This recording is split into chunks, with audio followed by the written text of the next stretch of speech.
Hello this is KMS sir. Chapter चल रहा है बच्चों हमारा एल्डिहाइड कीटोन और कार्बोक्सिलिक एसिड, और ये एल्डिहाइड कीटोन कार्बोक्सिलिक एसिड का लेक्चर नंबर 9 है, यानी कि ये लास्ट लेक्चर होगा और इसके बाद ये चैप्टर समाप्त हो जाएगा। और ये लेक्चर आप देख रहे हैं फॉर नीट JEE 12th के लिए। कार्बोक्सिलिक एसिड, इसके अंदर हमारा पार्ट चल रहा है कार्बोक्सिलिक एसिड, और कार्बोक्सिलिक एसिड में हम जान रहे हैं इस लेक्चर में कार्बोक्सिलिक अम्ल का स्थायित्व और अम्लीय प्रकृति। मतलब कि कार्बोक्सिलिक एसिड कम स्टेबल होगा या ज़्यादा स्टेबल होगा, कम स्थायी होगा या ज़्यादा स्थायी होगा, और उसकी अम्लीय प्रकृति कैसी होगी, वो कम अम्लीय होगा या ज़्यादा अम्लीय होगा, इस बात की जानकारी हम लेंगे। और एक क्वेश्चन यहाँ से आपका निकलता है हर इस एग्जामिनेशन के अंदर। तो देखिए स्टार्ट करते हैं। देखिए कार्बोक्सिलिक एसिड का मतलब आप ये तो जानते हैं COOH, किसी भी फंक्शनल ग्रुप से जुड़ा हो तो वो कार्बोक्सिलिक एसिड है। आप ये बात ध्यान रख लें पहले, अगर कोई कंपाउंड ज़्यादा स्टेबल होगा इसका मतलब ये होगा कि वो ज़्यादा स्टेबल होगा तो वो ज़्यादा एसिड होगा। फिलहाल के लिए इतनी बात आप एक बेसिक टर्म फिलहाल के लिए ध्यान रखें। देखिए जरा स्टार्ट करते हैं। जैसे हमारे पास लिखा हुआ है, सवाल है हमारे पास CH3COOH, ये एसिटिक एसिड होता है और यहीं पर हमने लिख दिया HCOOH, ये फॉर्मिक एसिड होता है। पेपर में आया है कि फॉर्मिक एसिड और एसिटिक एसिड में कौन ज़्यादा अम्लीय है और क्यों। इस तरीके के सवाल जानने के लिए हम आपको इंडक्टिव इफेक्ट की तरफ लेकर चलते हैं। मतलब इन सब सवालों का जो जवाब है ये इस तरीके के सैकड़ों क्वेश्चन बन सकते हैं। इन क्वेश्चन के आंसर को जानने के लिए हम चलते हैं इंडक्टिव इफेक्ट की तरफ, मतलब प्रेरणिक प्रभाव की तरफ। अभी प्रेरणिक प्रभाव मैंने बेसिक जानकारी इसके यहाँ पे बात करेंगे, बाकी डिटेल तो कर रखा है हमने। वैसे खैर प्रेरणिक प्रभाव मैंने आपको ये बता रखा है कि जैसे हमारे पास देखो ये कार्बन कार्बन कार्बन इस तरीके से जुड़े हुए हैं, किसी एटम से मैंने जोड़ दिया, यहाँ पे X एटम रख दिया मैंने, और यहाँ पे इसी तरीके से मान लो मैंने कार्बन कार्बन को कनेक्ट कर दिया है Y एटम से। देखिए अब क्या होगा। इंडक्टिव इफेक्ट का मतलब ये होता है कि अगर कोई ज़्यादा इलेक्ट्रोनिगेटिव एटम है, जैसे कोई ज़्यादा इलेक्ट्रोनिगेटिव एटम जो होगा वो सिग्मा इलेक्ट्रॉन को, मतलब सिंगल बॉन्ड वाले इलेक्ट्रॉन को अपनी ओर अट्रैक्ट कर लेता है। क्या बताया मैंने? इंडक्टिव इफेक्ट का मतलब ये होता है जो ज़्यादा इलेक्ट्रोनिगेटिव एलिमेंट होता है, ज़्यादा इलेक्ट्रोनिगेटिव यानी कि जैसे फ्लोरीन हो सकता है, क्लोरीन हो सकता है, ब्रोमीन हो सकता है, इस तरीके से कुछ भी हो सकता है। जो ज़्यादा इलेक्ट्रोनिगेटिविटी जिसकी ज़्यादा होगी तो वो क्या करता है, अपने पास वाले इलेक्ट्रॉन को अपनी ओर अट्रैक्ट कर लेता है, जिससे इस पर थोड़ा सा माइनस चार्ज आ जाता है और इस पर थोड़ा सा प्लस चार्ज आ जाता है। इस घटना को हम कहते हैं प्रेरणिक प्रभाव। मतलब जब शेयरिंग के इलेक्ट्रॉन को, साझे के इलेक्ट्रॉन को अगर ज़्यादा इलेक्ट्रोनिगेटिव एलिमेंट के द्वारा अपनी ओर अट्रैक्ट कर लिया जाता है तो इस इलेक्ट्रोनिगेटिव एलिमेंट पर माइनस चार्ज आ जाता है और इस पर प्लस चार्ज आ जाता है। इसी इफेक्ट को हम कहते हैं प्रेरणिक प्रभाव। देखिए अब जैसे हमारे पास ये मैंने मान लिया X एक इलेक्ट्रोनिगेटिव एलिमेंट है, फ्लोरीन क्लोरीन इस तरीके से, तो ये क्या करेगा, ये कार्बन के इलेक्ट्रॉन को अपनी तरफ आकर्षित कर लेगा, जिसकी वजह से इस पर थोड़ा सा माइनस चार्ज आ जाएगा और इस पर थोड़ा सा प्लस चार्ज आ जाएगा। इस प्रभाव को हम कहते हैं प्रेरणिक प्रभाव। इसी के अपोजिट अगर हम इस वाले क्वेश्चन को देखें, देखिए ये Y है, तो Y में क्या होगा, Y को हमने मान लिया कि Y इलेक्ट्रोनिगेटिव ना होकर इलेक्ट्रोपॉजिटिव है, और जब ये इलेक्ट्रोपॉजिटिव है प्लस वाला है तो इसकी तुलना में ये निगेटिव होगा। तो ये क्या करेगा, इस बार जो कार्बन होगा वो इलेक्ट्रोनिगेटिव है, इसका मतलब कार्बन इसके इलेक्ट्रॉन को अपनी तरफ खींचेगा। तो इस तरीके की चीज हमें दो प्रकार को देखने को मिल सकती है। एक तो प्लस या तो वो इफेक्ट जो है वो प्लस की वजह से हो सकता है या माइनस की वजह से। मतलब हम ये कह सकते हैं कि इंडक्टिव इफेक्ट आपका दो प्रकार का होता है, एक होता है -I इफेक्ट और एक होता है आपका +I इफेक्ट। -I इफेक्ट को जानने के लिए हमें पता होना चाहिए -I ग्रुप के बारे में, अब -I ग्रुप के बारे में, और +I इफेक्ट को जानने के लिए हमें पता होना चाहिए +I ग्रुप के बारे में। ध्यान रखना -I ग्रुप को हम इलेक्ट्रॉन विड्राविंग ग्रुप भी कहते हैं, मतलब कि इलेक्ट्रॉन आकर्षी समूह, और +I ग्रुप को हम इलेक्ट्रॉन डोनेटिंग ग्रुप यानी कि इलेक्ट्रॉन प्रतिकर्षी समूह कहते हैं, जो इलेक्ट्रॉन को अपने से दूर भेजते हैं। अब देखिए क्या होगा, -I समूह जैसे फ्लोरीन होते हैं, क्लोरीन होते हैं, ब्रोमीन होते हैं, आयोडीन होते हैं, ये सब -I ग्रुप होते हैं। ये क्या करते हैं कि साझे के इलेक्ट्रॉन को अपनी ओर अट्रैक्ट कर लेते हैं, ये शेयरिंग के इलेक्ट्रॉन को अपनी ओर अट्रैक्ट कर लेते हैं। और जो +I ग्रुप होते हैं वो क्या करते हैं, शेयरिंग के इलेक्ट्रॉन को अपने से दूर भेजते हैं। मतलब क्या करेंगे, जो शेयरिंग के इलेक्ट्रॉन है उनको अपने से दूर भगाएंगे, और ये क्या करेंगे, जो माइनस आई ग्रुप होंगे ये अपनी ओर अट्रैक्ट करते हैं। तो माइनस आई ग्रुप वे ग्रुप होते हैं जो साझे के इलेक्ट्रॉन को अपनी तरफ आकर्षित करते हैं, जैसे फ्लोरीन, क्लोरीन, ब्रोमीन, आयोडीन। और प्लस आई समूह वे होते हैं जो इलेक्ट्रॉन को अपने से दूर भेजते हैं, जैसे CH3 हो सकता है, C2H5 हो सकता है आदि। अभी हम बाद में बात करेंगे और डिटेल के बारे में, ठीक है। तो चलिए देखिए, अब जैसे हमारे पास लिखा हुआ है, अब सवाल की तरफ हम चलते हैं। HCOOH और एक हमारे पास लिख रहा है CH3COOH। पूछ रहा है ए में और बी में कौन ज्यादा अम्लीय है। ये फॉर्मिक अम्ल है और ये एसिटिक अम्ल है।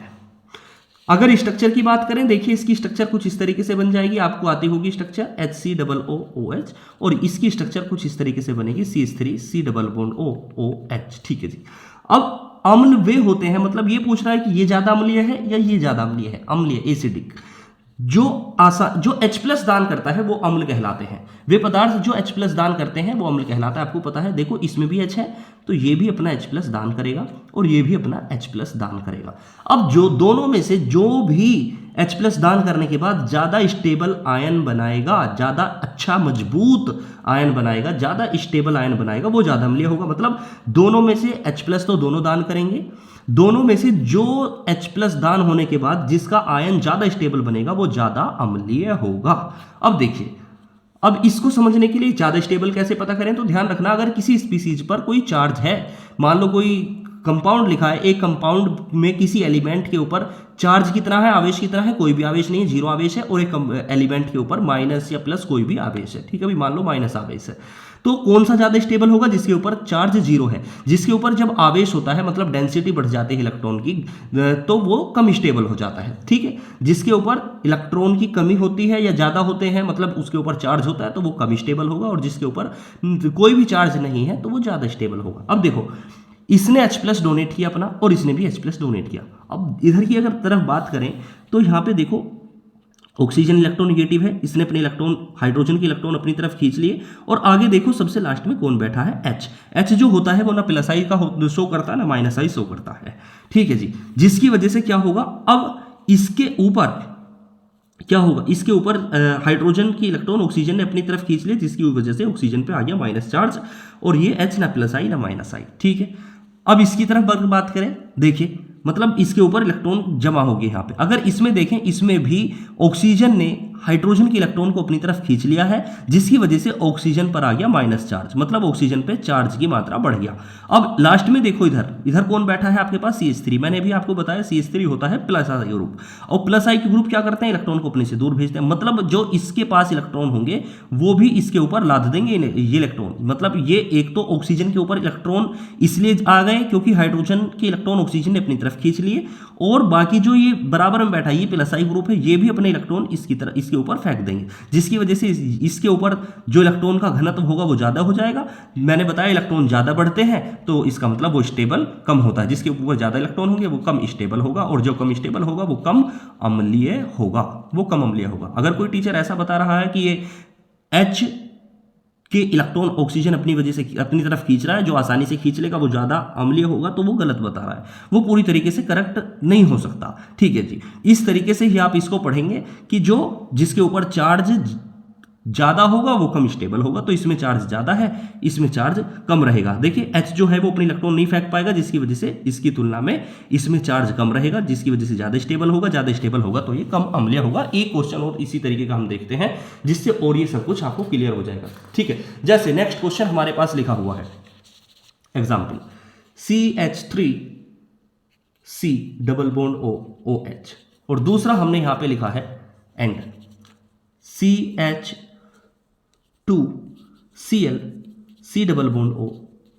अब देखिए इसमें कौन ज्यादा एसिडिक होगा, स्टेबिलिटी का पता लगाओ। पहले कौन ज्यादा स्टेबल होगा, देखिए ऑक्सीजन और हाइड्रोजन में ऑक्सीजन ज्यादा इलेक्ट्रोनिगेटिव है, जिसकी वजह से ऑक्सीजन हाइड्रोजन के इलेक्ट्रॉन को अपनी तरफ आकर्षित कर लेगा। जब आकर्षित कर लेगा तो ऑक्सीजन पर आ जाएगा माइनस चार्ज, क्यों, क्योंकि ऑक्सीजन ने हाइड्रोजन के इलेक्ट्रॉन अपनी तरफ खींच लिए, जो इलेक्ट्रॉन खींचता है उस पर आता है माइनस चार्ज। आगे देखो, आगे चलो, CH3 बैठा है, CH3 एक प्लस आई समूह होता है।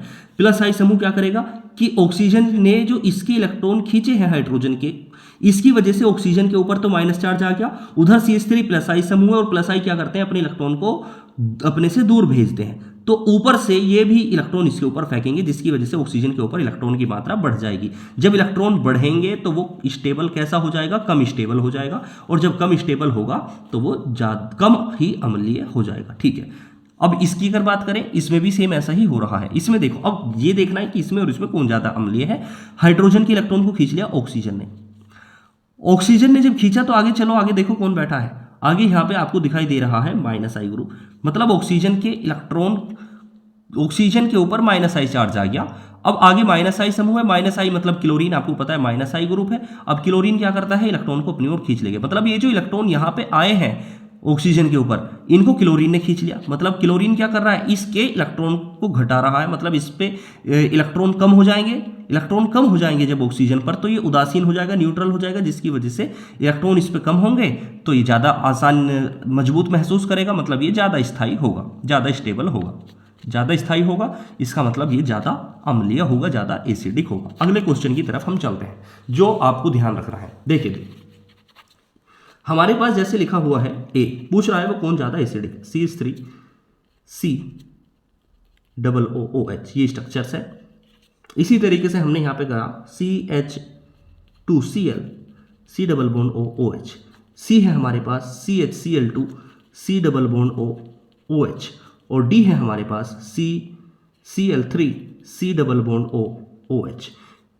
चलिए, ये एसिटिक एसिड है, ये मोनोक्लोरो एसिटिक एसिड है, ये डाइक्लोरो एसिटिक एसिड है जिसमें 3 क्लोरीन आ रहे हैं, ये ट्राइक्लोरो एसिटिक एसिड है। वो कह रहा है कि इनमें एसिडिक ऑर्डर का और स्टेबिलिटी का ऑर्डर हमें बताइए, कौन सबसे ज्यादा स्थायी होगा और कौन सबसे ज्यादा अम्लीय होगा। चलिए बताने की कोशिश करिए, बोलो क्या ऑर्डर होगा। इसमें देखो हाइड्रोजन H+ तो सभी दान करेंगे। अब ये देखना है H+ को दान करने के बाद कौन सा ज्यादा स्टेबल रह पा रहा है, कौन सा ज्यादा स्टेबल कॉन्जुगेट बनाएगा, जो ज्यादा स्टेबल आयन बनाएगा वो ज्यादा अम्लीय होगा। ठीक है, देखो इसमें हाइड्रोजन के इलेक्ट्रॉन को ऑक्सीजन ने अपनी तरफ आकर्षित किया। जब ऑक्सीजन ने हाइड्रोजन के इलेक्ट्रॉन को अपनी तरफ आकर्षित कर लिया है तो आगे देखो कौन बैठा है, ऑक्सीजन पे माइनस चार्ज आ गया, आगे बैठा है प्लस आई, CH3+ होता है। ये क्या करेगा कि ये ऑक्सीजन के ऊपर और ज्यादा इलेक्ट्रॉन बढ़ाएगा और इलेक्ट्रॉन फेंकेगा, जिससे ऑक्सीजन के ऊपर चार्ज ज्यादा बढ़ जाएगा, आपको पता है। अब जब ऑक्सीजन के ऊपर चार्ज बढ़ जाएगा तो वो उसके सिर पर चार्ज आकर ज्यादा बैठ जाएगा, तो वो तो कम स्टेबल हो जाएगा, मतलब उसकी मजबूती घट जाएगी क्योंकि उसके ऊपर वजन ज्यादा हो गया, मतलब ये कम स्टेबल हो गया। कम स्टेबल होगा तो कम अम्लीय होगा। ठीक है, अब उससे अगले पे चलते हैं। देखो इसमें भी सेम हुआ, ऑक्सीजन ने हाइड्रोजन के इलेक्ट्रॉन को अपनी तरफ आकर्षित किया, लेकिन आगे देखो कौन बैठा है, Cl। Cl एक प्लस आई माइनस आई समूह होता है, और माइनस आई क्या करता है कि माइनस आई अपने से इलेक्ट्रॉन को दूर भेज अपनी ओर आकर्षित करता है।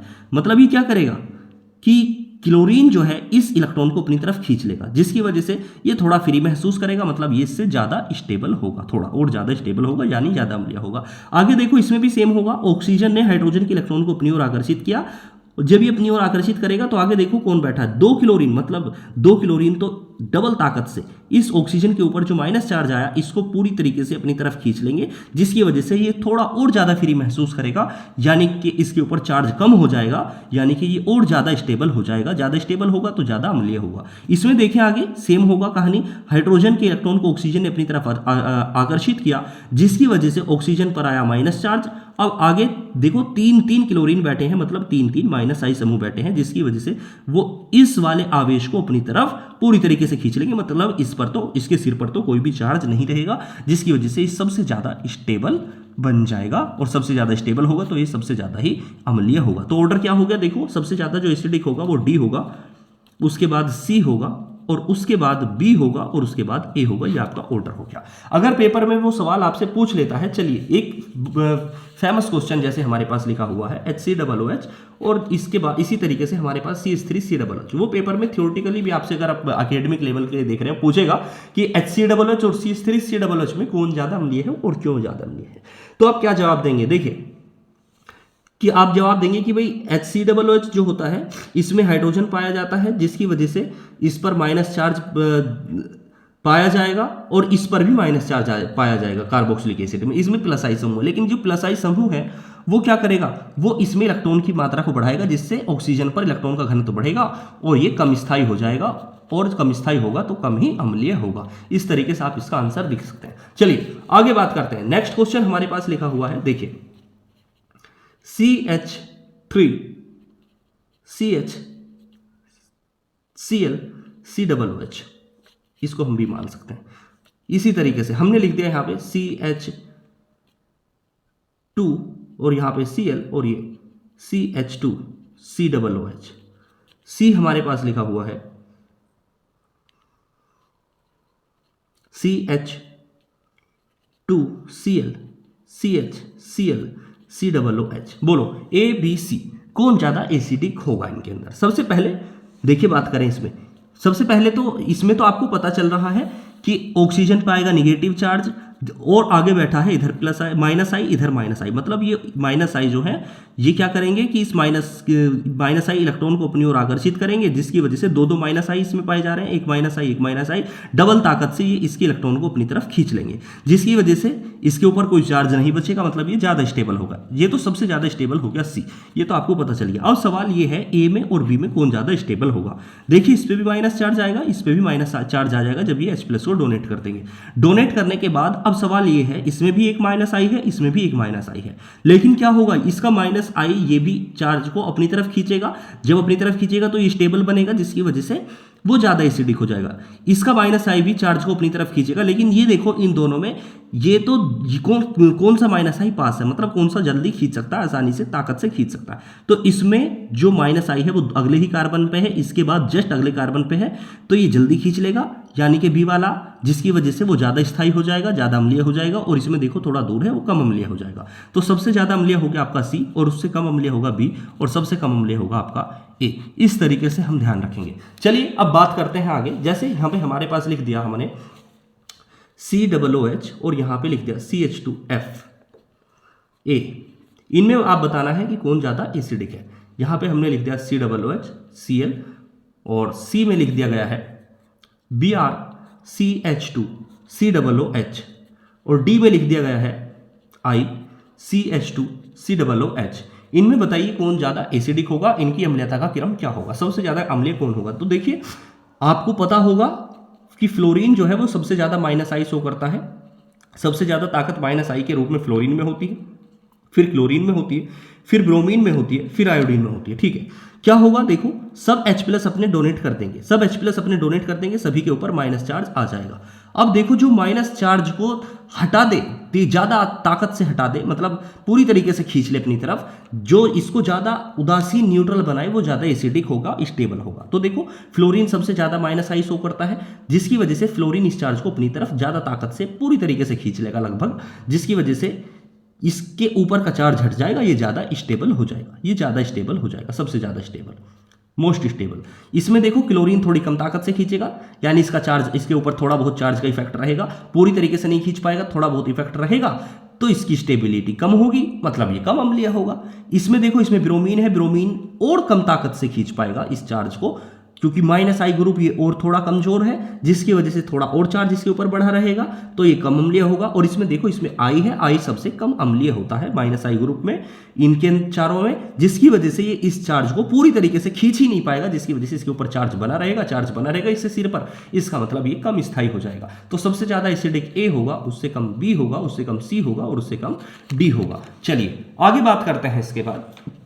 अब ये कैसे पता चलेगा, जैसे अगर हम यहाँ पे आपको क्वेश्चन लिख के दे दें, जैसे हमारे पास ये सवाल लिखा हुआ है, ध्यान दें, हमारे पास लिख दिया जैसे CH2 और यहां पर COOH, और यहां पर डाल दिया है हमारे पास Br, और इसी तरीके से सवाल में हमारे पास दे दिया कि CH2 COOH, और यहां पे लिख दिया हमारे पास NO2, और पूछ रहा है A और B में कौन ज्यादा अम्लीय है, कौन ज्यादा एसिडिक है।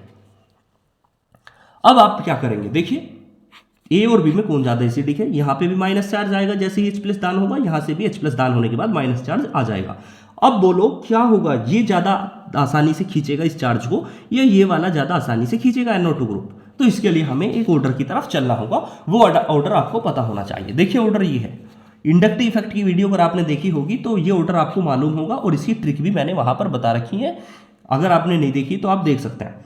प्रेरणिक प्रभाव, चलिए देखिए सबसे ज्यादा एसिडिक होता है माइनस आई ग्रुप का, ये ऑर्डर है, सबसे ज्यादा होता है NF3 का, फिर NR3 का, फिर NH3, फिर NO2, फिर CN, इस तरीके से। तो यहाँ पे आप क्या देख रहे हैं, देखो NO2 का नंबर ज्यादा है, NO2 ज्यादा आगे आ रहा है और Br तो बहुत पीछे है, मतलब NO2 जो होता है ये ज्यादा माइनस आई ग्रुप शो करता है। तो जिसकी वजह से क्या होगा, NO2 ज्यादा माइनस आई शो करेगा, यानी कि इस चार्ज को अपनी तरफ ज्यादा खींच लेगा, जिसकी वजह से इसके ऊपर चार्ज नहीं बचेगा, मतलब ये ज्यादा स्टेबल हो जाएगा और ये ज्यादा अम्लीय हो जाएगा। इस तरीके से इसका आप स्क्रीनशॉट ले सकते हैं।